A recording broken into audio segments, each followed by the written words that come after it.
ምን ያደርግልናል ያሉ መጽሐፍ ቅዱስን ለዚያውም እኮ 80 ያህዱን የነሱን አያደላ አንጭነው በሬ አይደል እናርሰው ይሄንስ ብትወስዱትም ችግር የለም ክርስቲያን ነኝ የምለው እዚያ ያን ጊዜ ኢየሱስ ተሰብኮ አይደለም እዚያ የሚሰበከው ሲኦል ነው የሲኦል ጥልቀቱ የሲኦል ጨለመው ግዝፈቱ የሰይጣን የጥርሱ ርዝመት ያይኑ ስፋት ያፉ ስፋት የቀንዱ መተለቅ የማህበረ ቅዱሳን ሰዎች ከቤተ ክርስቲያን የተሰደድንበት በቂ ምክንያት አለ አንደኛ መጽሐፍ ቅዱሳዊ ጥያቄያችን ሁለተኛ በተቃዋሚዎች የደረሰብን መከራ ነው እንድንሰደድ ያደረገን ስለዚህ ፊት ለፊት ቀርበን ጥያቄያችን ይነሳና ጥያቄያችን ከመጽሐፍ ቅዱስ አንፃር ይታይና ውድቅ ከሆነ እኛ እጃችንን ሰጠን መምህር ብርሃኑ አድማስ እንተዋወቃለን 4 ኪሎ ፋካልቲ ዩኒቨርሲቲ አንድ አመት ሌሊት ተሰብስበናል ቤተ ክርስቲያኒቱ መታደስ ያስፈልጋታል ለምጣዷ ሲባል አይጧ ትለፍ እስክትል ድረስ የተናገርህ አንተ ነህ ይነጋል ወጋገን መጻፌን ጽፌያለሁ በዚሁ ጉዳይ ላይ እንተዋወቃለን የኔታ ዩቲዩብ ላይ ቀርበህ ይሄንን ሐሳብ ስታቀርብና ተሐድሶን ስታጣጥል እኔም 2 እና 3 አይቻለሁ መምህር ወይም ደግሞ ተክለ ሃይማኖት አንተነ የተባሉት የሚዲያው ባለቤትም ቢሆኑ እሱን እንደጋበዙ እሱ ቢፈራ እንኳን መገኘት ባይችል እንዲህ ተብላችኋልና እናንተ ምትሩት ምንድነው ብለው ይጋብዙን እስቲ እሱን ቢሆኑ ሰላም የተወደዳችሁ አድማጭ ተመልካቾቻችን የቲቲቪ ወርልድ ዋይድ ቻናል ተከታታዮችና ቤተሰቦች እንደዚሁ በግሎሪ ዞን ሚዲያ ፕሮግራማችንን በዩቲዩብ የምትከታተሉ ወገኖቼ ኢትዮጵያውያን ኤርትራውያን ሰላም ይብዛላችሁ በጣም ድንቅ ፕሮግራም እየተካፈላችሁ እንደሆነ አምናለሁኝ በዚህ ፕሮግራም ውስጥ በጣም ብዙ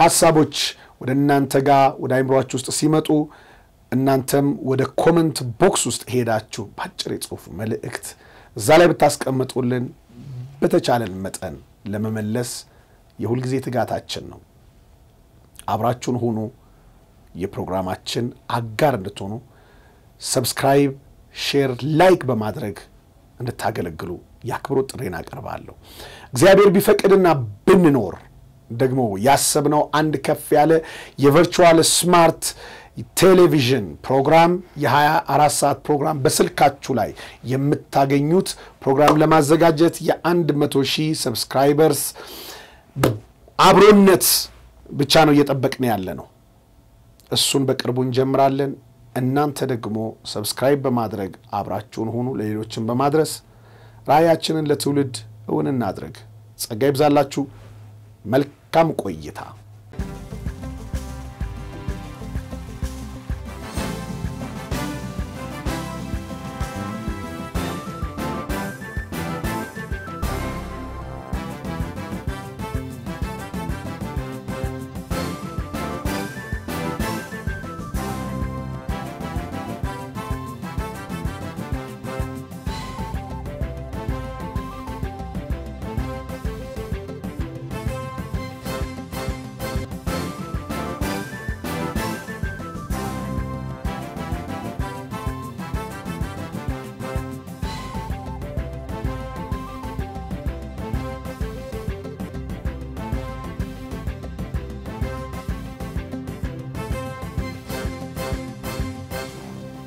ለሴቶቻችን ጉባኤ ተካፋዮች ድሪያ ይሰጧቸዋል የድሬዳዋ ሴቶች ድሪያውን ይለብሱና ይመሳሰላሉ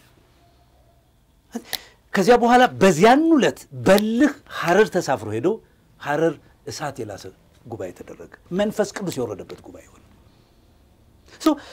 ተስፋ አስቆረጠን በእኛ ምክንያት ሰው ለምን እናስጨርሳለን እሻንተን እንጠይቀው እስቲ በዚህ ጊዜ መጽናት ይቻላል ወይስ አይቻልም እዚያው ቤተክርስቲያኒቱ ውስጥ ለምን አልወጣችሁም ብለ ስለጠየቅ ነው በእኛ ምክንያት ሰው አለቀ የግል ጉዳይ አይደለም አሁን ተርተኛል እኔ አሁንም ቢሆን የነፍሴ ህቅታ እስክትለየኝ ድረስ እሟገታታለሁ ቤተክርስቲያኒቱ ተርተኛል ከነድካሜም ቢሆን እሟገታታለሁ ግን ባንተ ምክንያት ባንተ ጀርባ ያስከው ህዝብ ማለቅ ነበረበት ወይ ወዲያውኑ እኮ የታሰርንኛ ነን እስቲ ንገረኝ ጄዷ ላይ እኮ 20 እና 25 የሚሆን እኮ ዲያቆንና መርጌታ የሆነ ሰው ከመቅደሱ ወጥቶ ዋናውን መናፈቅ አገኘ ነው ብሎ ካንድ ጓደኛዬ ጋር ስንሄድ እኮ ልነግርህ እኮ አልችልም ሞተ ብለው እኮ እስኪጥሉን ድረስ ነው ከሞት ተነስተን ነው እስር ቤት እንደ ወንጀለኛ የገባ ነው እኮ ልክ 11 ሰዓት ከምሽቱ ሲሆን ከእስር ቤት አውጥተው አሁን ማህደር የሚባል ወንድም ያለ እዚህ አለ አሁን እዚህ ማን ነው ነብይ ዘኔ ጋር የሚካፈል ልጅ አለ ያን ጊዜ አብሮኝ የነበረው እሱ ሮጦ ሄዶ አንድ ወባ ማጥፊያ ድርጅት ውስጥ ገብቶ ወንድሜን ገደሉት ብሎ ጮሆ ነው ያተረፈኝ እና ታስረን ሁለታችን አዳምጠኝ 11 ሰዓት አካባቢ ታቦት ሊሰርቁ ሲሉ ተይዘው እሚል ማስተዋቂያ ይለፈፍ ነበር ማን ነው ደግሞ የፈረደበት ታቦት የሚሰርቀው እኛ እንደ ያፈር ቢበላ ምናምን ይያልን እንላለን እኛ እንቀልዳለን ለካለኛ ነው ከዚያ በኋላ 11 ሰዓት ከእስር ቤት ወጥተን መተን ስንመጣ 600 700 ሰው ቤተክርስቲያን ውስጥ አለ እና ጉዳችንን ይዘረግፍ ጀመረ አንድ ሊቀ ዲያቆን ነው ወጥቶ ስጋው ደሙ ይወስዱና እውጭ ሲወጡ ይተፉታል ይላል ከሴት ጓደኛቸው ጋር መቅደስ ርክሰትን ያረጋሉ ይላል ማርያም አተማለድም ይላሉ ክርስቶስ እንደዚህ ነው ይላል ምናምን ያለ አንድ 7 ገጽ አነበበ የኢህአዴግ ሰራዊቶች አሉ ያን ጊዜ ትግርኛ ተናጋሪዎች ናቸው አተ ሌላ አምጣ ምናምን ይላሉ እነሱ የሚፈልጉት ከፖለቲካ እንዳባ ማህየሱስ ፖለቲካ ምናምን ነው ማርያም አተማለድ ምን አተ ሌላ አምጣ ምናምን ይላሉ እነሱ እኛው ተደብድበን እኛው ታስረን በእኛ ተፈርዶብን ድሬዳዋ እንዳንገባ ፈርሙ ተባልኛ ከዚያን ጊዜ ጀምሮ እንዲህ አይነት መከራዎች እኔ እኮ በህይወት ያለው ምስክር ነኝ ነው የምልህ መጋቢ ካሳሁን በህይወት ያለው ምስክር ነኝ በእኛ ምክንያት ከሚያልቅ በእኛ ምክንያት ቤተክርስቲያን ከምትረበሽ አባቶቻችን መልስ እስኪሰጡ ድረስ በጽዋ ማህበር እንደራጅ እንቀመጥና መጽሐፍ ቅዱስ እንማማር ለሚሰማን ወንጌል እንንገር ብለን ቁጫል እየጸለይን እየተቆየ አልቆመም ግን ይሄ ነገር ቤታችንም ቁጭ ብለን አልቆመም አይታል ስደቱ አልቆመም ፍልሰቱ አልቆመም መጉረፍ ጀመረ ሰው አየ ተሐድሶች ናቸው ጴንጤዎች ናቸው ማለት ጀመሩ እነ ማህበረ ቅዱሳን እኛ እዚህ ቁጭ ብለን እየተማማር ነው 10 12 ሰው እየሆነ ነው ለግል ለሚሰማን ሰው እናስተላልፋለን ትምህርታችንን አይ ብዙ ሰው ማይገባው እዛው መሆን ነበረባችሁ ሚለን ከሚገባው በላይ ዋጋ ከፍለናል መምህር ብርሃኑ በቅርብ አንድ ቃለ መጠይቅ ነበራቸው በአንድ ሚዲያ ላይ አይ ቲንክ የኔታ ሚዲያ ላይ ጥያቄ ነበራቸው ጥያቄና መልስ የኢንተርቪው ፕሮግራም ነበራቸው እዛ ላይ ካነሷቸው ነገሮች ውስጥ ቤተክርስቲያኒቷ የማትለውን የማታስተምረውን እያስተማሩ የሚፈልጉትን መልስም ደግሞ ለዛው ነገር እየሰጡ የሚቀጥሉ ናቸው እንጂ ቤተክርስቲያኒቷ ልጆች አይደሉም እነዚህ የሚል አንድምታ ያለው እሳቤ አንስተዋልና ይሄ ጉዳይ ስላለ ነው እኛ ድብደባው መከራው በህይወታችን ውስጥ የደረሰው የህይወት ማጥፋት ዛቻዎች እነዚህ ጉዳዮች ናቸው የገፉን ነው ወይንስ አስተምህሮቱን የገፋን ነው አሁን መውጣው መጋቢ ካሳሁን ይቅርታ አቋረጥኩ እዚያው ቁጭ ብላችሁ ጥያቄያችሁን ማቅረብ ነበርባችሁ የሚለውን የብዙ ሰው ጥያቄ ነው ያሁን ማለት ይሁን ለምሳሌ አሁን መርጌታ እሱ ራሱ ያነሳዋል ከተፈለገ ይሄ ሰው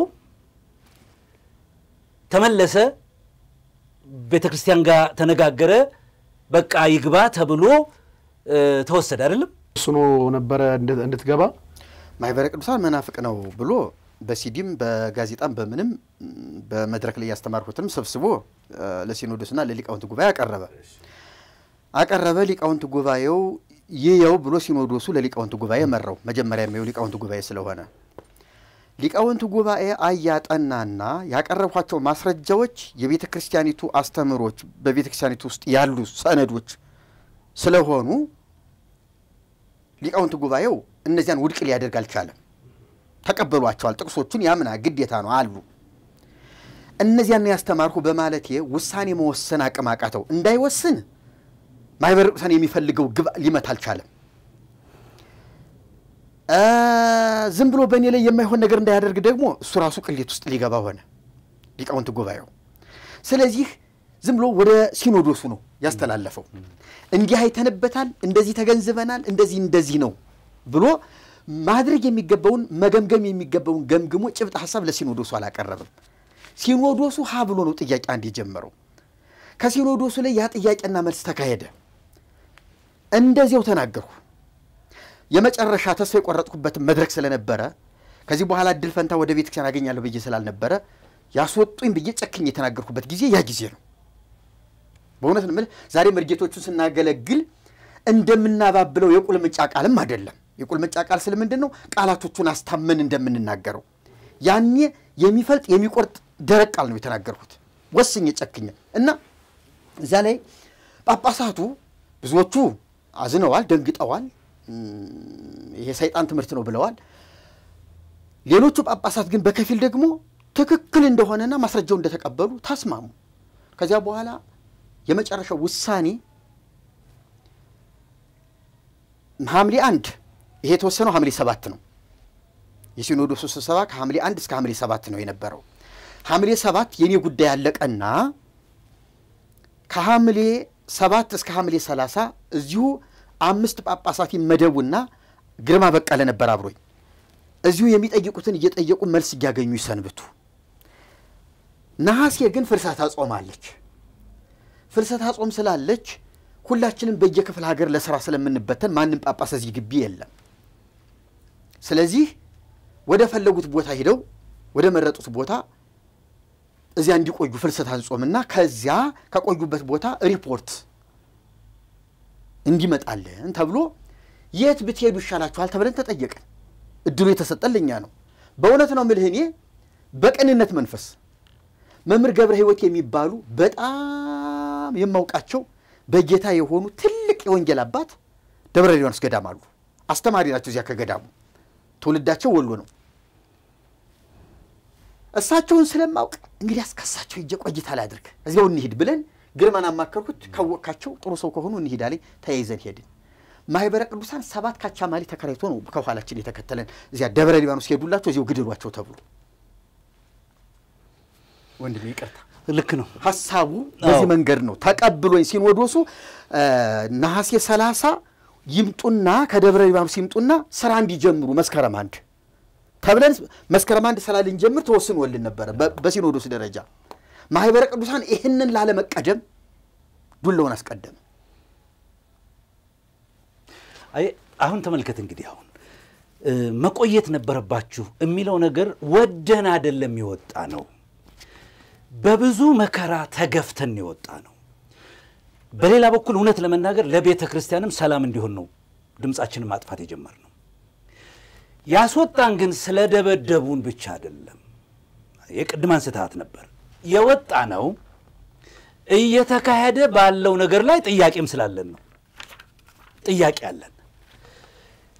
የወንጌልን እውነት ከተረዳን በኋላ የኢትዮጵያ ኦርቶዶክስ ተዋሕዶ ቤተክርስቲያን በዚህ የምንላቸው ነገሮች ለይተን ጤናማ ያልሆነ ባዕድ ትምህርት ገብቷል። ስርዓቷ ተበርዟል። መታረም አለባቸው የሚል ሙግት ጀምረናል። አይ ይሄን ነገር ላለመቀበል የፈለጉ ሰዎች እኔ ሰምቻለሁ። አሁን ማን ነው ብርሃኑ አድማሲ የተናገረው? አንደኛ ተሐድሶዎች ከቤተ ክርስቲያን ሲወጡ በቂ ምክንያት የላቸውም ይላል። በቂ ምክንያት የላቸውም ብሎ ለኔታ አይቻለሁ። እኔም አሁን የምትለው ነገር በቂ ምክንያት የላቸውም እንግዲህ ምን ማለት ነው? እየነገረ ትምህርቷ ተበርዟል። አልተበረዘም ከሆነ ነው አሁን አልተበረዘም ከሆነ አደባባይ እንቀመጥ ብለን እኮ ነው የለመነውኛ። ስርዓቷ ተበርዟል አልተበረዘም ከሆነ እና እሺ አንድ ጥያቄ ብቻ አሁን ልመልስ። አንድ ጥያቄ መጽሐፍ ቅዱስ 80 አድም ይሁን 103ም አርገው 90 ምናምንም አርገው የፈለጉትን ቁጥር ያዙት። አሁን በ81 ሊደል 80 አዱ ነው ብለን እንመን። አሁን መዳን በሌላ በማንም የለም የሚል መጽሐፍ አለ በእጁ የለም አይደለም? በግሪክም ቀይረው በዕብራይስጥም ቀይረው በግዕዝም ወሰደው በእንግሊዘኛም ተርጉመው መዳን በሌላ በማንም የለም ማለት በማንም የለም ማለት ነው። በእንተና የለም አይልም በማንም ነው የሚለው አይ ማንም የፈለገህን የምታስገባበት ነው አይ በእንጨትም በሰውም በመላእክም በዛፍም በነጠላም በጋቢም በዳቦም በጠላም በምትፈልገው አስገባ በማንም የለም የሚል መጽሐፍ አለ እኛ ደግሞ በመናቃቸውና በተረዳናቸው ባገኘናቸው መጽሐፍት ውስጥ ደግሞ መዳን በብዙ አይነት መንገድ አለ ስምሽን የጠራ የልጁን ስም የጠራ በስምሽ ተስካርን ያደረገ አረ መታሰቢያን ያደረገ ደጅሽን የተሳለመ ፍርፋሪን የበላ መቃብርህን የተሳለመ እስከ 12 ትውልድ ምሕረት ያገኛል ይላል በቂ ምክንያት የለንም ይሄ የልጆች ጨዋታ ነው ልክ አይደለሽም መዳን ባንዱ በእግዚአብሔር ልጅ በኢየሱስ ብቻ ተፈጽሟል ነው የሚለን እግዚአብሔር ራሱ አንቺ ግን በብዙ አይነት መንገድ የሚያስተምሩ መምህራን ይዘሻል ልክ አይደለም ይታረም አል አንታረምም አሉ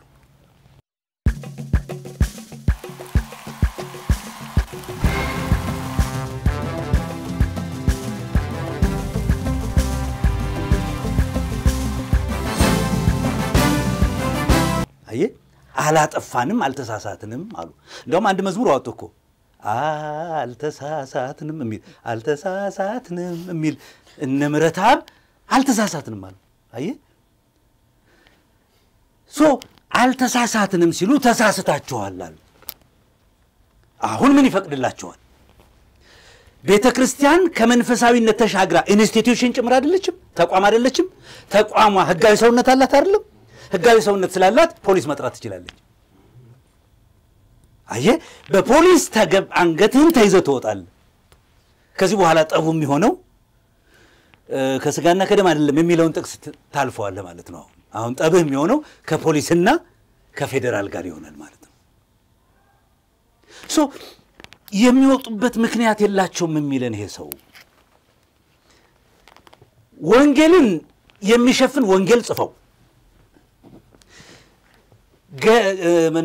መልእክታትን የሚሽር መልእክት ጽፈው ራእይን የሚተካ ራእይ ጽፈው ባለንበት ሀገር ምክንያት የላቸውም ብሎ መናገሩ ድፍረቱን ያሳያል ክህደትም ነው አንተ አንድን ኦርቶዶክሳዊ ሄድና ወንጌል ታውቃለህ ይበለው አዎ ይላል ማን ነው ስለ ታምረ ኢየሱስ ይላል ታምረ ኢየሱስ ስለ ኢየሱስ ታሪክ የጻፈበት አለው ግን የኢየሱስ ወንጌል ያልጻፈው ሌላም ታሪክ አለው አይደለም ተረት አለው አይ ወንጌልን ለመተካት ወንጌል አስመስለህ አቅርበሃል አይ መልእክታትን የተኩትን ላሳይ መልእክታትን የተኩትን መጽሐፍት ላሳይ ገድላት ድርሳናት ታምራት ማንን የቀየሩት መልእክታትን እኮ የቀየሩት መልእክታት እኮ የገድላት መጽሐፍቶች ናቸው አይደለም የሐዋርያት ሥራ የገድላት መጽሐፍ ነው ተሸፍኗል ማንንም ሰው ሐዋርያት ሥራን ሮሜን ቆሮንቶስን አያውቅልህም አንድም ሰው ክርስቶስ ሰምራን ገድለ ጊዮርጊስን ገድለ ተክለ ሃይማኖትን ድርሳነ ሚካኤልን ግን ማንንም ሰው ያውቅልሃል እንዲው ይቅርታ መምህር ጌታቸው እኔ ገዳም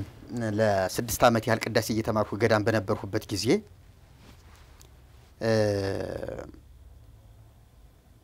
አውቀዋለሁ ገዳሙን እና ተሐድሶ ከተባልኩ ተሐድሶ መሆኔንም ካወቁ በኋላ ሸርፉኝ ወደ ገዳሙ የሄድሁት 80 ሄዱ መጽሐፍ ቅዱስ ይዤ ነው ከዚያ ማጭድ መቆፈር ያዚያ ለገዳሙ ለስራ የሚያገለግላቸው ሲሄድ መጽሐፉን ስሰጣቸው ይሄን ማጭዱ መቆፈሪው እንትኑ በጣም ይጠቅመናል ጥሩ ነው ደብረ ገነት አብረን ምን መጽሐፍ ቅዱስን ምን አህያ አይደል አንጭ ነው በሬ አይደል አናርሰው ምን ያደርግልናል ያሉ መጽሐፍ ቅዱስን ለዚያውም እኮ 80 ሄዱል የነሱን አህያ አይደል አንጭ ነው በሬ አይደል አናርሰው ይሄንስ ብትወስዱትም ችግር የለም ነው ያሉ አካፋ ይሻል ነበር አሉ ልክ ነበር ከዚያ ገዳም በነበርኩ ጊዜ እኔ ቆሎ ትምህርት ቤት በፊት ክርስቲያን ነኝ የምለው እዚያ ያን ጊዜ ኢየሱስ ተሰብኮ አይደለም እዚያ የሚሰበከው ሲኦል ነው የሲኦል ጥልቀቱ የሲኦል ጨለመው ግዝፈቱ የሰይጣን የጥርሱ ርዝመት የአይኑ ስፋት ያፉ ስፋት የቀንዱ መተለቅ ያ ተሰብኮህ ጭንቅ ነው የምትገባው እውነቴን ነው ያ ተሰብኮን ነው ክርስቲያን የሚባለውን ይሆን ነው ከዚያ ለማምለጥ እንጂ ኢየሱስን አናውቀው ይቅርታ እኔ እውነቴን ነው በጣም የተሰማኝ ነገር እሱ ስለሆነ ነው አሁን ገድላት ድርሳናት የሚባሉት እነሱ ብቻ አይደለም ሰይጣንም ተሰብኮ የት እንግባ ብለን ፈርተን ነው ዝም ብለን ክርስቲያን ሆነናል ያለው እሱም ከክርማታ ማሰር የዘለለ አይደለም ልክ ነው ስለዚህ ምን እናድርግ ይሁን መጋቢ ካሳሁን ምክንያት አለን የሚለው ይያዝ ስለዚህ አሁን ለመምህሩ ብርሃኑ ምክንያት አለን ናና ሞግተን የማለት አቅም አላችሁ እንችላለን እኔ በሉት እዩ ወዳጄ መምህር ብርሃኑ ወይም የማህበረ ቅዱሳን ሰዎች ከቤተ ክርስቲያን የተሰደድንበት በቂ ምክንያት አለን አንደኛ መጽሐፍ ቅዱሳዊ ጥያቄያችን ሁለተኛ በተቃዋሚዎች የደረሰብን መከራ ነው እንድንሰደድ ያደረገን ስለዚህ ፊት ለፊት ቀርበን ጥያቄያችን ይነሳና ጥያቄያችን ከመጽሐፍ ቅዱስ አንፃር ይታይና ውድቅ ከሆነ እኛ እጃችንን እንሰጣለን እኔም የምለው መምህር ብርሃኑ አድማስ እንተዋወቃለን 4 ኪሎ ፋካልቲ ዩኒቨርሲቲ አንድ አመት ሌሊት ተሰብስበናል ቤተክርስቲያኒቱ መታደስ ያስፈልጋታል ለምጣዷ ሲባል አይጧ ትለፍ እስክትል ድረስ የተናገርህ አንተ ነህ ይነጋል ወጋገን መጻፌን ጽፌያለሁ በዚሁ ጉዳይ ላይ እንተዋወቃለን የኔታ ዩቲዩብ ላይ ቀርበህ ይሄንን ሐሳብ ስታቀርብና ተሐድሶን ስታጣጥል እኔም 2 እና 3 አይቻለሁ መምህር ወይም ደግሞ ተክለ ሃይማኖት አንተነ የተባሉት የሚዲያው ባለቤትም ቢሆኑ እሱን እንደጋበዙ እሱ ቢፈራ እንኳን መገኘት ባይችል እንዲህ ተብላችኋልና እናንተ ምትሩት ምንድነው ብለው ይጋብዙን እስቲ እሱን ቢሆኑ ስለዚህ ከቻሉ እነዚያን ሰዎች አባላቶቹን ጨምሮ እኛም ሁለታችን ወንድሜ መድረክ ላይ ቀርበን እንነጋገር ጥያቄያችን ብቻ ይመለስልን ሌላ የምንለው ነገር የለም እሱ ከተመለሰ ቤተክርስቲያን ለመውጋት ቤተክርስቲያን ለማድማት ህዝብ ለማፈናቀል ግራ ለማጋባት ለማወናበድ የተፈጠርን የቤተክርስቲያን ልጆች አይደለንም ከማንንም ይልቅ እኛ የተሻለ ተቆርቋሪዎች እኛ ተሐድሶ ሆነን ቤተክርስቲያኒቱ ህዝብ እንዳይፈልስ ባንሞግት ኑሮ ከውስጥ ሆናችሁ አገልግሉ ባንል ኑሮ ማህበረ ቅዱሳን ግማሽ አካሉም ዛሬ የለም ነበር እውነት ለመናገር አሁንም ቢሆን ያለው ግማሽ ህዝብ በእኛ ውስጥ ያለ የኛን ትምህርት የተቀበለ ኦርቶዶክስ ተሐድሶ ነው እንዲወጣ ማንፈልግለት ቁጥር አባስቶ የተቀመጠ እሱ ቢወጣ እውነቴን ነው የምላችሁ ዛሬ 30 ሚሊዮን ነው ያላችሁት ፕሮቴስታንት 50 እና 60 ሚሊዮን ሆኖ ቤተክርስቲያኒቱን በሚቀጥሉት 5 እና 10 ዓመታት በእጥፍ ሊበልጣት ይችላል ይሄን በእርግጠኝነት እንናገራለን ግን መቼውንም ይሄንን አንፈልግም አንናፍቅም ስለዚህ መምህር ብርሃኑ እነ ያረጋል ሌሎችም ጓደኞች ጥያቄ አለን እንድትመልሱልን ከንቱ ያላችሁ ጥያቄ በእኛ ግን ገዝፎብናል እንፈልጋችኋለን ደሞ እናከብራችኋለን የእናንተን መበተንም አንፈልግም የእናንተን አንድነት እንፈልገዋለን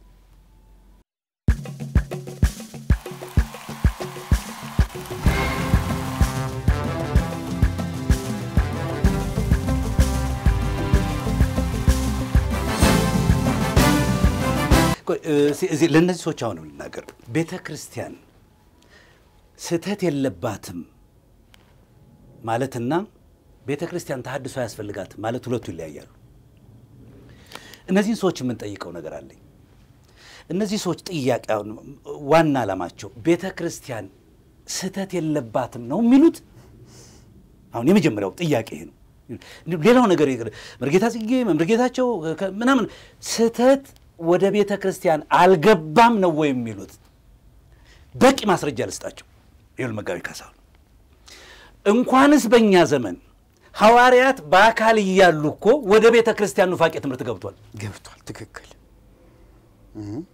ሐዋርያው ጳውሎስ በሚመራው ቤተክርስቲያን እኮ የስተት ትምህርት ገብቷል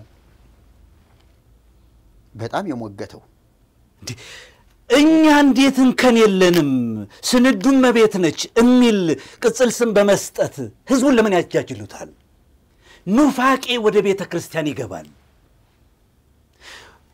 አሁን ወደ ሰማይ ይገባል ይያልኩ አይደለም እዚህ አካላዊ አጥቢያዊት በሆነች ቤተክርስቲያን የስተት ትምህርት ይገባል አሪዮስ እኮ ቤተ መቅደስ ውስጥ ነበር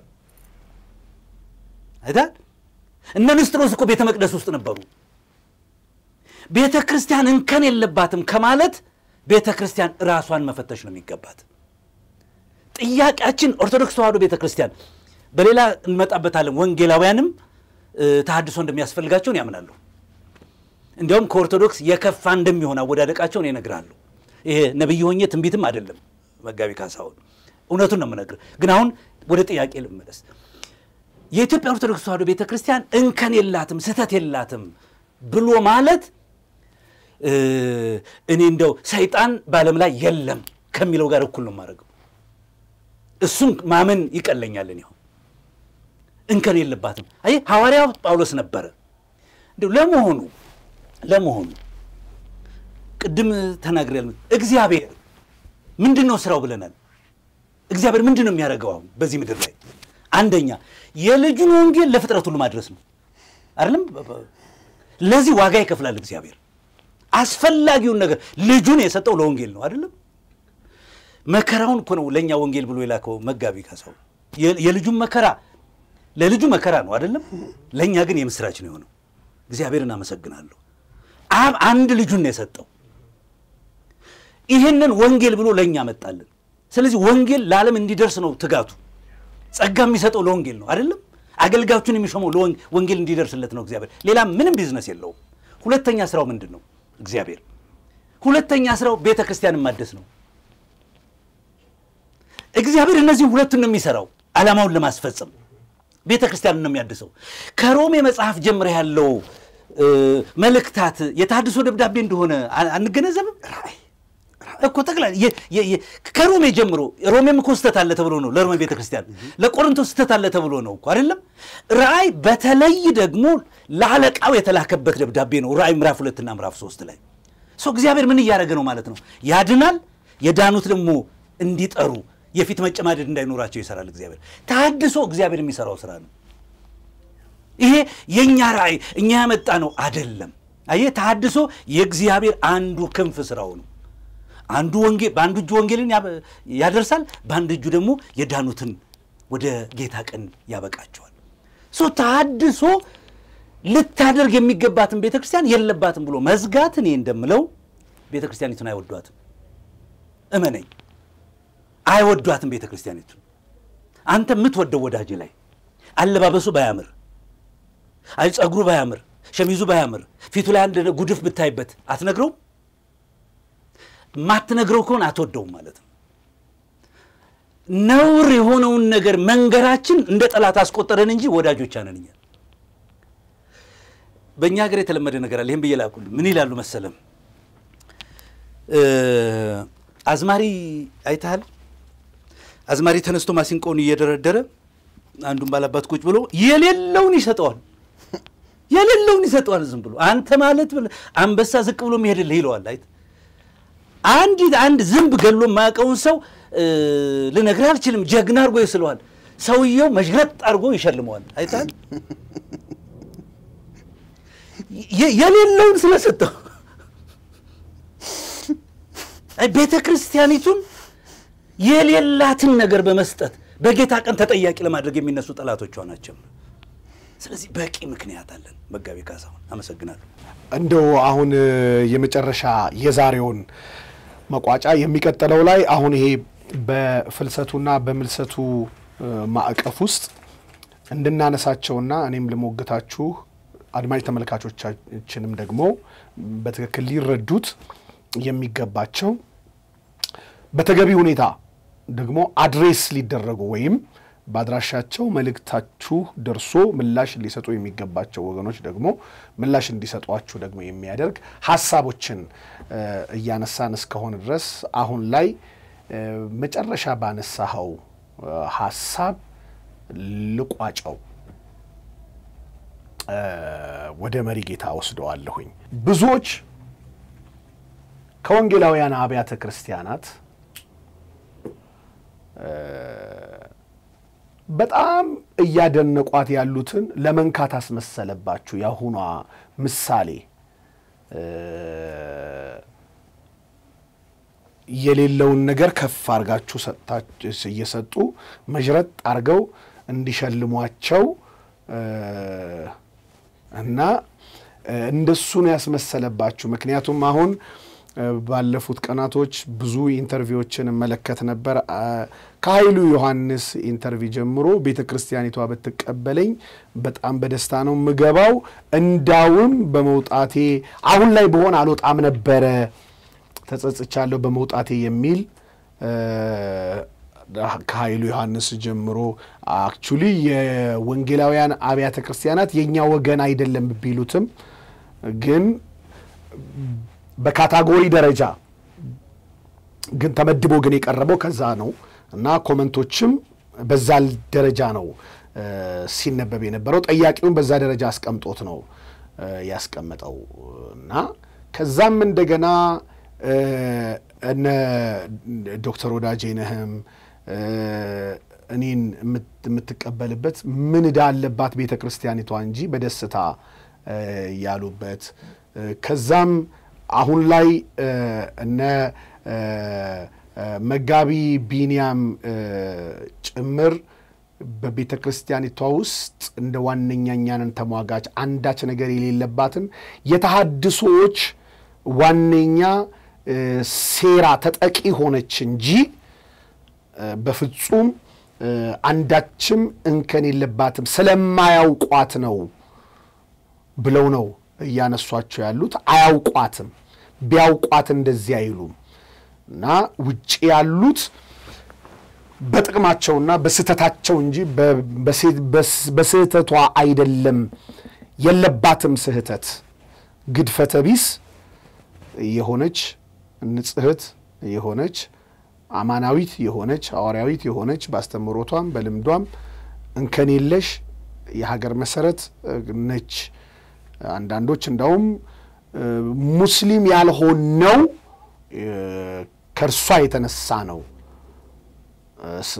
ብለው ሁሉ ጭምር ነው ያነሱትና ኢትዮጵያ የዘለቀችው በርሷ ላይ በመመስረቷ ነው የሚል ሐሳቦችን ጭምር ነው የሚነሳው ከዛም ሲያልፍ በጣም ብዙ አሁን ፓስተር ቸሬም በቀደም በማህበረ ቅዱሳን ጉባኤ ላይ ተገኝተው የተናገረው አንዱ ነገር የቤተክርስቲያኒቷን መንካት ከፍተኛ እንዴት ዋጋ እንደሚያስከፍል ጭምር በጣም እርሱን ቋንቋውን እዚህ ቦታ ላይ አላንሳው በዛ ደረጃ ነው እና እናንተ በእውኑ ይሄንን ስታቀነቅኑ ተቋም ነው የምትቃወሙት ግልጽ በሆነ መንገድ ተቋም ነው የምትቃወሙት ወይስ ግድፈት አለሱ ላይ ነው ማስተካከል ያለብን ብላችሁ ነው የምታነሱት እነዚህስ ሰዎች ከወዲኛው ወገን በኩል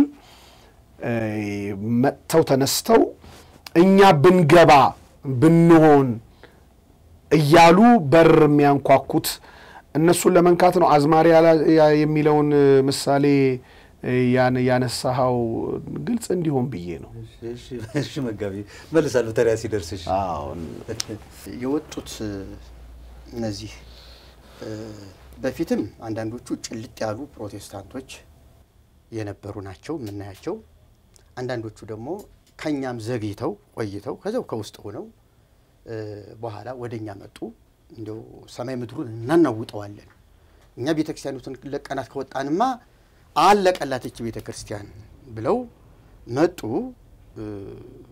ሲያዩት እንደጠበቁት አልሆነም እዚያ የሚታሰበው ሌላ ነው እዚህ ደግሞ የሚሆነውና የሚጠበቀው ሌላ ነው ተሐድሶ ሁሉ ነገር በጥንቃቄ በመመርመር በመፈተሽ ያስኬዳል ያስኬድም በማለትም ቆም ብሎ በማሰብ ነው እስካሁን ድረስ ልምድ ያለው ተሐድሶ እኔም ራሴ ባየሁት መንገድ በሞቅታ የሚገባበት አይደለም ከዛ ሲመጡ ግን በሞቅታ መጡና ያለውን ሀገር አቀፍ ተሐድሶ ሰብስበው በቃ የለየለት ቤተክርስቲያኒቱን የሚያፈርስ አንድ ሌላ ቸርች አንድ ሌላ ተቋም አድርጎ ለመስራትና ቤተክርስቲያኒቱን እንዲገፍተሽ ነበር ጉድ ሰረፉሽ ለማለት አይነት ይመስላል አመጣጣቸው እንጂ በቀንነት መንፈስ ቤተክርስቲያኒቱን ለመስራት ችግሯን ለማስወገድ የችግር ፈቹ አካል ሆኖ ለመገኘት አይደለም አንዳንዶቹ አሁን ስናያቸው በዝርዝር ማየት ይቻላል እያንዳንዱ ዝርዝሩ እውነት የለምልህ አንድ ክፍለ ጊዜ ይበቃል አሁን አንተ እንዲህ አይነት ሰዎች ያልካቸውን እኔ 5 ሰዎች ይዣለሁኝ እኔ እንኳን የማውቃቸው ሚዲያ ላይ ከኛ ወገን የነበሩ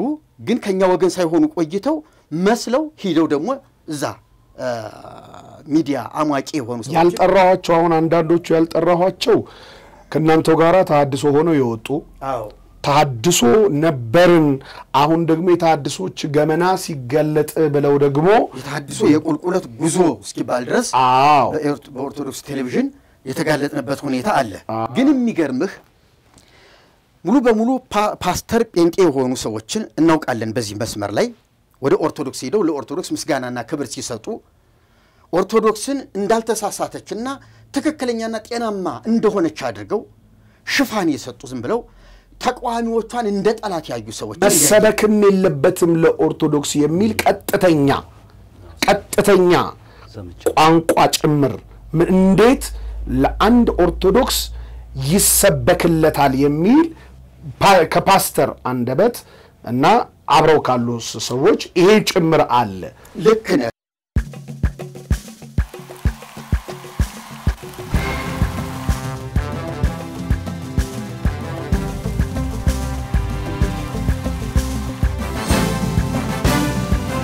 ደግሞ እንደዚያ ካሉት ሰዎች እሱን ያልከውን ቃል የተናገረውን ሰው አውቀዋለሁ ሰምቼዋለሁ ከሱ ናባክህን ተሐድሶ ኦርቶዶክስን በወንጌል እንዴት መድረስ እንዳለብን ጌታን ለማያውቁ ኦርቶዶክሳውያን እንዴት መድረስ እንዳለብን ወይ ትራክት ጻፍልን ወይ በቃል የምንናገረው ነገር ንገረን ስልጣና ስጠን አሁን ስልጣና ምስክርነት ልንወጣ ነው ብለው የጠሩኝና የጋበዙኝ ሰዎች ናቸው እነሱ ራሳቸው እንዲህ ብለው ያሉት ስለዚህ እኔ በዚህ ንግግራቸው መድረኩን ስላገኙት ክብሩን ስላገኙት ካልሆነ በስተቀር ከኔ ጋር የተነጋገርነው ሚዲያ የዘገበው ግን ሌላ ነው ስለዚህ እኔ አሁን የምለው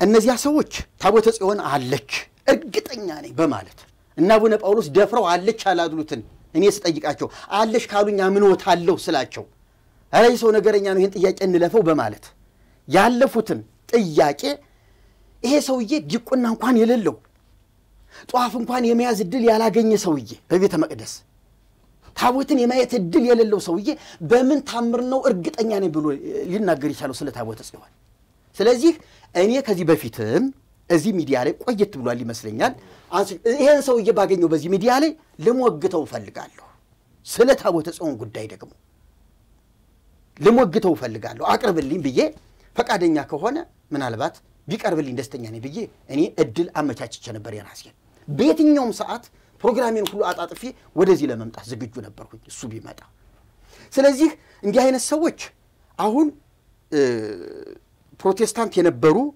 በኋላ ላይ ወደዛ ገብተው ደግሞ እዛ እንደዚህ አይነት ነገር የተናገሩ ሰዎችን እውነት ለመናገር ለምን ወደዛ እንደሄዱ ምክንያታቸውን አጥንተን 1 2 3 ብለን መናገርና እዚያም ሄደው ምንም እንደማይሰሩ ምንም እንደማያደርጉ ቦታ እንዲሰጣቸውና እንደው ካለው ሞቅታ ውስጥ አብረው ነጠላ ለባሽ ሊሆኑ ካልሆነ በስተቀር ምንም እንደማያደርጉ እርግጠኞች ነን በተሐድሶ ውስጥ የነበሩ ተሐድሶ ሊሆኑ መጥተው ከውስጥ ሆኖ ረጅም ዓመት ከኛ ጋር አብሮ ተሐድሶ ሆኖ የሰሩ ከወጡት ይልቅ ወጥተው ከሰሩት ይልቅ እዚህ ውስጥ ሆኖ የሰሩት ጥሩ ስራ ነበር ብዙ ሰዎች ለውጠውልን ነበር ብዙ አገልግሎት አድርገውልን ነበር ወጥተው ግን የጠበቁት ባለመሆኑ አበላሽተውብን ሄዱ ስለዚህ እኔ አሁን የወጡትን ሰዎች ወይም ደግሞ አሁን የኛ ተቃዋሚ የሆኑትን ሰዎች ሐሳባችን የተከፋፈለ እንደሆነ ለተሐድሶ ግባት ራእይ ዓላማ የሌለን እንደሆነ አጥፍቶ ጠፊዎች እንደሆን ይህን ያህል ለፕሮቴስታንትም ቀለብ አቅራቢዎች እና ከፕሮቴስታንት ድጎማ የሚደረግልን እውነት ነው ይሄ የማይካር ነገር ነው ድሮም ቢሆን ኦርቶዶክስ ቤተክርስቲያን ድጋፍ አድርጋልን አይደለም ተሐድሶን የጀመርነው እነዚህ ልጆች ምን እየሰሩ ነው ተብለን ተጠንተን ዓላማችንን አስረድተን እውነት የገባቸው ወንጌላውያን እናንተ ወደኛ እንድትመጡ አንፈልግም የገባችሁን እውነት እዚያው ለቤተክርስቲያናችሁ አገልግሉ ብለውን ቤት ምን ከራይበት አቅም ስለሌለን አው ቤት ተከራይተውልናል የህክምና እንኳን ገንዘብ አጥቼ ባንት ሚዲያ ላይና በሌሎች ሚዲያ ላይ ስጮህ ድጋፍ ያደረገልኝ ሁሉም በውጭ ሀገር በሀገር ውስጥ የፕሮቴስታንት ህዝብ ነው። ምንና ግዝ የሚለኝ የፕሮቴስታንት ህዝብ ነው። ይሄንን አገኘልኝ ይሰጠኛል ብዬ ተስፋ አድርጌ ባልወጣሁም መጀመሪያ ሲጀመር በዚህ ምክንያት ማንንም ጌታቸውን ማውቀዋለሁ። በዚህ ምክንያት አልወጣንም ስንወጣ። ስለዚህ በእርግጠኝነት የምንነግራቸው ወደፊት በየራሳችን በግል ሚዲያችን ሊሆን ይችላል። ምናልባት በዚሁ መድረክ ላይ ይፈልገዋለሁ ካልህ ግን እነዚያ ሰዎች ለምን ከዚያ መጡ? ምን ሲሰሩ ነበረ? ምን ሲያንቀሳቅሱ? ምን ለማደራጀት አቅደው ነበረ? አልመቻቸው ሲልና ሲበላሽባቸው እንዴት ተስፈንጥረው ወጡ ስለሚለው ነገር አንድ ባንድ እገሌ ብለን መናገር እንችላለን። ተመላሾቹ መልስ አለኝ። እኔ በግሌ መልስ አለኝ። ለፈላሾቹም የሚሆን ሐሳቦች ስለሆነ የምናነሳው እንዴት እንደሞገትናቸው አሁን የተመለሱትን ሰዎች የሚሄዱበት አካሄድ የተሳሳተ እንደሆነና ረጋ ብለው ቆም ብለው ማሰብ እንደሚገባቸው ቤተክርስቲያኒቱን እንደ ቤተክርስቲያን ተቀብለን ማገልገል እንደሚገባን እንደሞገትናቸው የተሰበሰበበት ጉባኤ ሰነዱ ምስክር ነው። ሰንደን ይዘናል።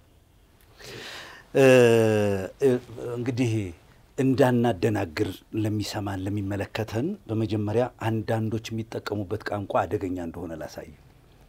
የኢትዮጵያ ኦርቶዶክስ ተዋሕዶ ቤተክርስቲያን የነበራትን ያደረገችውን ውለታ አስተዋጽኦ ፈጽሞ ልንረሳ አንችልም። በሀገረ ግንባታ ላይ የነበራት ሚና፣ በባህል ቀረጻ ላይ የነበራት አስተዋጽኦ፣ የሀገር አንድነት የህዝብ መስተጋብር በመፍጠር ደረጃ የነበራትን ወርቃማ አስተዋጽኦ ፈጽሞ ጠላትም ሊሽረው ሊክደው የማይችለው ነው። አሻራዎች እስከ ዛሬ ድረሳሉ። እምናየው የብሔር ብሔረሰቦች መስተጋብር ሰሪዋ ምንድነው ሰፊዋ ኦርቶዶክስ ተዋሕዶ ቤተክርስቲያን እንደሆነች እናውቃለን። ኢትዮጵያና ኢትዮጵያዊነትን እንዲኖር በሁሉም ማህበረሰብ ልብ እንዲመጣ ከፖለቲከኞች በበለጠ የሰራችው ኦርቶዶክስ ነች። ይሄ መካድ የሌለበት ነገር ነው። ዛሬ ሁለት ጎሳ ያሉት ሲተላለቁ 80 እና ከዚያ በላይ ሆነን ያልተላለቅ ነው የኢትዮጵያ ኦርቶዶክስ ተዋሕዶ ቤተክርስቲያን በነበራት የባህል ግንባታ አስተዋጽኦ ነው። ይሄንን እናከብራለን። አንዳንዶቹን አሁን እኔ ከኦርቶዶክስ የፈለሱትን ወደ ኦርቶዶክስ የተመለሱትን ከፕሮቴስታንት ወደ ኦርቶዶክስ እንግባ እያሉ ማመልከቻ የሚጽፉትን ሰዎች በሌላ ጊዜ ብናነሳው ጥሩ ይመስለኛል። አንድ ነገር ሙሉ ለሙሉ ግን አሁን የምናገረው በተለይ ኦርቶዶክስ ተዋሕዶ ቤተክርስቲያን አትንኩብን ልክ ነች ምናምን ብለው ተሐድሶም ጴንጤም ልክ አይደለም ምናምን ብለው የሚሉ ሰዎች ትንሽ ቀዳዳ መጋራቸው አንድ ነገር አለች። እሷን ላሳይና ለለፍ እና መቃወማቸውን ደግሞ አሳያለሁ። አሁን ባለንበት ዓለም ውስጥ ልቅ ማህበረሰብ ለመፍጠር ዓለም አቀፉ የክርስቶስ ተቋም እየሰራ እንደሆነ ታውቃለህ። ልቅ ማህበረሰብ በመፍጠር ይሄ እንግዲህ ከጥንት ጀምሮ የነበረው ከምስጢር ማህበራት ጀምሮ ከዚያ ጀስዊስት ሴክሬት ሶሳይቲ ኢሉሚናቲ እያለ የመጣው ኒው ኤጅ እያለ የመጣው ስውር እንቅስቃሴ የሚሰራው ምንድነው? ዓለም አቀፍ ልቅ ማህበረሰብ መፍጠር ነው። ስለዚህ ነው ሚዲያዎችን የሚጠቀመው። አይተ እንደሆነ በሚዲያዎች የሀገራትን ባህል መስበር ይችላሉ። የአረቡን ዓለም ባህል ሰብረውታል። አይታል አሁን የዓለሙ ባህል ማነው ባህሉ ተሰብሯል። የአፍሪካን ባህል ስፔሻሊ ምዕራብና ደቡብ አፍሪካን ሰብረውታል። አለ ኢሮፒያን ተች ነው አይደለም ያለው ጠቅላላ ባህላቸው። እስካሁን ድረስ ሳይነካ የቆየው ኢስት አፍሪካ አካባቢ ያለው ባህል ነው። ከኢስት አፍሪካም ደግሞ በግዝፍነቷ የምትታወቀው ኢትዮጵያ ነች። ኢትዮጵያ ውስጥ እነዚህ ልቅ ማህበረሰብ ፈጣሪዎች ለመግባት ረጅም ዘመን ፈይቶባቸዋል። ኢትዮጵያ ውስጥ ለመግባት ለምን ብትለኝ አሁን ኦርቶዶክስን እዚህ ላይ ያነሳልሃለሁ። በምንም መንገድ ይሁን የፈጠረችው ስነ ምግባር ለልቅ ማህበረሰብ ምቹ አይደለም። የኦርቶዶክስ ቤተክርስቲያን ገዳማዊነት አለው። አይተ እንደሆነ መንፈሳዊነት አለው የኢትዮጵያ ቤተክርስቲያን የፈጠረችው። ስለዚህ በቀላሉ ልቅ ማህበረሰብ ለመሆን አልቻልንም። ተሞክሯል እኮ እግዚአብሔር የለም በተባለበት ጊዜ ሁሉ እግዚአብሔር የለም የሚሉ ካድሬዎች እንኳን ከኦርቶዶክስ ካሳደረችው ተጽዕኖ የተነሳ ሌሊት ልጆቻቸውን ያስጠምቁ ነበር። ይሄን ታውቃል የኢሰፓ አባላት።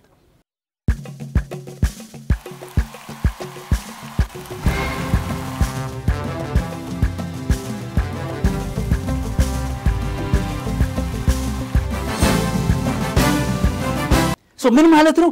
ልቅ ለመሆን ብዙ አይደለም። እንደ አውሮፓ ልቅ ለመሆን የተመቸናልም የማን ውለታ ነው እላለሁ? የኦርቶዶክስ ውለታ ነው። ብዙ መጽሔቶችን ጋዜጦችን የውጭና ዌብሳይቶችን ስንመለከት የኦርቶዶክስን የጠንካራ ባህል መስበር በኢትዮጵያ ልቅ ማህበረሰብ ለመፍጠር ያመቻል ብለው የተነሱ ሰዎች አሉ። ስለዚህ ኦርቶዶክስን ከማፍረስ ከመበተን መጠበቅ አለብን የሚለው ሁላችንም ገንዘብ ልናደርገው ይገባል። ኦርቶዶክስ እንድትፈርስ የሚሰሩ ሰዎች የሉም ብዬ አላምንም። እኔ የሚፈልጉ ግን አሉ እንድትፈርስ የሚፈልጉ። አዎ ይሄ የሃይማኖት ሰዎች አይደሉም። ልብ በልልኝ። ተሐድሶች አሉ፣ ጴንጤዎች ናቸው አልልህም። እኔ አሁን ይሄን የሚሰሩ ሰዎች ቅድም ያልኩ ልቅ ማህበረሰብ መፍጠር ይፈልጋሉ። ልቅ ማህበረሰብ ለመፍጠር ሃይማኖታዊ ስትሮንግ እንትኖችን መስበር ያስፈልጋል፣ ካልቸሮችን መስበር ያስፈልጋል። አይታል በቸርች ውስጥ ለመግባት ይፈልጋሉ፣ ይሞክራሉ። ኦርቶዶክስ ቤተክርስቲያን በዚህ ባለውለታችን ነች፣ ማህበረሰብን በመጠበቅ ወይስ ይሄን ታውቃለህ? ኢትዮጵያ ውስጥ ያለ ሌባ እኮ ራሱ እግዚአብሔርን የሚፈራ ሌባ ነው የነበረው። ሌባን እያጸደቁልህ አይደለም፣ ሌብነት ኃጢአት ነው። ግን ኢትዮጵያ ውስጥ ያለ ሌባ እንዴ አውቶቡስ ላይ 3 ቁጥር ምናምን የሚሰርቁ ሰዎች ጊዮርጊስ ይቆጣናል ብለው ወሰደው አስራት እንደሚሰጡ ታውቃለህ? ይሄን ያህል ነው የሰራችው። እንደ ወንጌል ስታይ ልክ አይደለችም። ልብ በል፣ እንደ ወንጌል አይደለም እያየሁት ያለሁት። በሀገር ግንባታ ላይ ጥሩ አስተዋጽኦ አላት ኦርቶዶክስ ቤተክርስቲያን። ይሄንን ፍራቻቸውን ልጋራቸው ይችላል። ኦርቶዶክስን መጠበቅ፣ መንከባከብ፣ እንዳትፈርስ ማድረግ፣ ፖለቲከኞች እንዳይጫኗት ማድረግ፣ ዓለም አቀፉ ነገር እንዳይጫናት ማድረግ፣ መጠበቅ፣ መንከባከብ ይገባናል። የሀገር አንድ ምንድነች? አይከን ነች እኮ አይደለም? በዩናይትድ ኔሽን አይከናችን ነች። ቅርስ ባህል የማን ነው? የኦርቶዶክስ ቤተክርስቲያን አይደለም? እሱ መጠበቅ መቻል አለበት። እያወራን ያለ ነው ግን እነዚህ ሰዎች ያልተገነዘቡት። ብትቀበለኝ እመለሳለሁ፣ አትንኩብኝ እሷን፣ ዝም ብሎ ተሐድሶች ምንም አያውቁም ዝም ብለው ነው የሚመጡ ምናምን የሚሉ ሰዎች ግን የሳቱት ነገር የጌታችን የመድኃኒታችን የኢየሱስ ክርስቶስን የወንጌል እውነት ግን ስተውታል። ምክንያቱም ወንጌል እነሱ ላይ ያለ ወይ ብዬ ስጠይቅ ቤተክርስቲያን ያዩበት መንገድ የተሳሳተ ነው። ኦርቶዶክስ ተዋሕዶ ቤተክርስቲያን ብትቀበልን እንመለስ ነበር።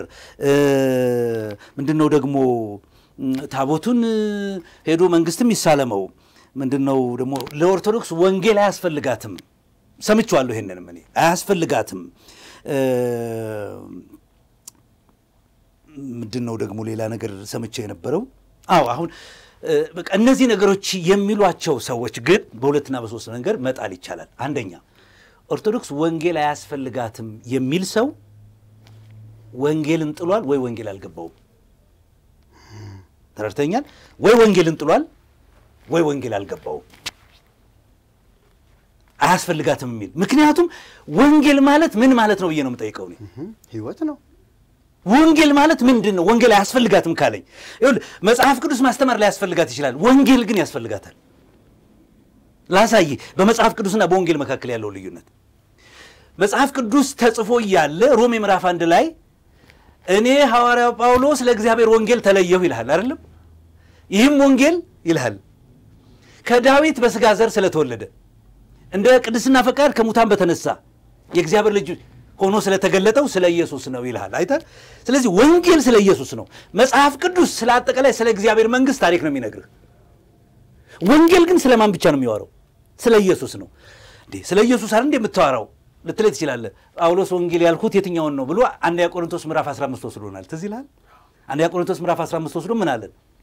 የሰበኩላችሁ የቆማችሁበት የምትድኑበትን ወንጌል አሳስባችኋለሁ። ለማንም ይነግረው? 9 ስጦታ ላላት ቤተክርስቲያን ለቆሮንቶስ ቤተክርስቲያን እንደገና ለእናንተ የሚያስፈልጋችሁ ምንድነው አላቸው? ወንጌል ነው። ይህም ወንጌል አላቸው እኮ አስቀድሜ የተቀበልኩትን ነው። ምንድነው እሱ አለ? ክርስቶስ ስለ ኃጢአታችን ሞተ፣ መጽሐፍ እንደሚል በሶስተኛው ቀን ከሙታን ተነሳ። አንድ ሰው የኢየሱስን ሞትና የኢየሱስን ትንሣኤ ተረድቶ በሱ ሲያምን ጽድቅ፣ ቅድስና፣ ቤዛነት፣ የዘላለም ሕይወት እንደተቀበለ እርፍ የሚልበት ነው። ኦርቶዶክስ ቤተክርስቲያን ምዕመናን ወንጌል ሰምተዋል? እስቲ አንዱን ኦርቶዶክሳዊ ሄድና ጠይቅልኝ። ድነሃል በለው እስቲ። ድነሃል? አንድ ጊዜ በዌብሳይት በፌስቡክ እያገለገልኩ እያለሁ ከአሜሪካን ሀገር አንድ ሰው ደወለልኝ ኦንላይን ላይ። ደወለልኝና መምህር እንዴት ድኛለሁ ብለው ሊሰብኩ ቻሉ አለኝ። መጽሐፉ ስለሚል ነው አልኳቸው። እና እርሶ ድነዋል አለኝ። ድኛለሁ፣ ጸድቄያለሁ፣ የዘላለም ሕይወት አግኝቻለሁ አልኩት። አንድ ጥያቄ አለኝ አለኝ። ዋሽተው አያውቁም አለኝ። ይሄ ነው ልቅስ ሌላ ኃጢአት የሚሆነው አሁን። ዋሽተው አያውቁም እችም እንግዲህ በሰደክሜ ዋሽቼ ሊሆን ይችላል። አዩ ከዋሹ አልጸደቁም አለኝ። አይ ወንጌል ምን ማለት እንደሆነ አልተረዳውም ይሄ ሰውዬ። እሺ አንተ ልጠይቅህ አልኩት። በክርስቶስ ታምናለህ? አይጠረጠርም አለኝ። በጣም ጥሩ ታምናለህ? አዎ። እንግዲያስ በእሱ የሚያምን የዘላለም ሕይወት አለው ይላል። አይጠረጠርም አለኝ። እና ጸድቀሃል ማለት ነው? አይ እሱማ አልጸደቅኩም አለኝ። አልበቃሁም አለኝ። አየህ ጽድቅ በድካም በጥረት የሚገኝ ነው ተብሎ ተምሮ የሚለፋው ለመጽደቅ ነው ገና። እና ወንጌል አያስፈልግም? ለአይሁድ ወንጌል ለምን አስፈልጋቸው? ጽድቅን በስራ ስለፈለጉት አይደለም? ስለዚህ እኔ ወንጌል አያስፈልጋትም የሚሉ ሰዎች በድፍረት እናገራለሁ፣ አከብራቸዋለሁ፣ አገልግሎታቸው ማረጋቸውን አከብራለሁ። ወይ ወንጌል ስተዋል ወይ ወንጌል አልገባቸው። ነበረን ጊዜ እጅግ አድርጌ አመሰግናለሁኝ። ምክንያቱም ይህ በጣም ሰፊ ቶፒክ ነው እያነሳን ያለ ነው። በጣም ወሳኝ ነው። ብዙ ሞጋች ነው። ብዙዎችን ደግሞ ወደ ስቱዲዮአችንም እንደሚጠራ አብረውንም ደግሞ እንደሚያስቀምጥ አምናለሁ። ምክንያቱም ጥሪ ያደረጋችሁላቸው ወገኖች በዚህ ጉዳይ ላይ የተናገራችኋቸውን ሁሉ ሐሳቦች ካደመጡ በኋላ ምላሽ ለመስጠት መደወላቸው ምናልባትም ወደዚህ ስፍራ መጥተው ደግሞ ከእናንተ ጋር በቅንነት መንፈስና ገንቢ በሆነ የሚና እስር ውስጥ አብረው እንደሚገኙ አምናለሁ። በዚህ እምነት የዛሬውን ፕሮግራማችንን በዚሁ እየቋጨን በተለያየ ዓለም ያላችሁ አድማጭ ተመልካቾቻችን የቲቲቪ ወርልድ ዋይድ ቻናል ቤተሰቦች እንደዚሁም በግሎሪ ዞን ሚዲያ ፕሮግራማችንን የምትከታተሉ ሁሉ በጣም እጅግ አድርጌ አመሰግናለሁ። አብራችሁን ስለምታገለግሉ አብራችሁን የእግዚአብሔርን መንግስት ስራና የእውነትን ድምጽ ለብዙዎች ስለምታስተጋቡ እግዚአብሔር ዘመናችሁን ይባርክ። ከኛ ጋር ለማገልገል ለመስራት አገልግሎታችንን ለመደገፍ ብትፈልጉ ስክሪኑ ላይ በመታገኙት አድራሻ ልታገኙን ትችላላችሁ። ሰብስክራይብ፣ ሼር፣ ላይክ በማድረግ ደግሞ ለብዙዎች ተደራሽ እንዲሆን ይሄንን አገልግሎት እንድታደርሱልን ባክብሮት ተጠይቃለሁ። ወንድማችሁ ፓስተር ካሳሁን ለማ ነኝ። ምናልባትም እግዚአብሔር ቢረዳን እና ደግሞ ብንኖር የ24 ሰዓት የቨርቹዋል የስማርት ፎን ቲቪ ፕሮግራም በቅርቡ እንጀምራለን። ጀስት 100,000 ሰብስክራይበር ያስፈልገናል። ያንን ደግሞ እናንተ ብታደርጉት እኛም በውስጣችን ያለውን ራዕይ ለብዙዎች ተደራሽ እናደርጋለን። ሰላም ይብዛላችሁ። በሚቀጥለው ፕሮግራም ከፍ ካሉ ሐሳቦች ጋር ገንቢ ከሆኑ ሐሳቦች ጋር አብረን እስከምንገናኝ ሰላም ይብዛላችሁ።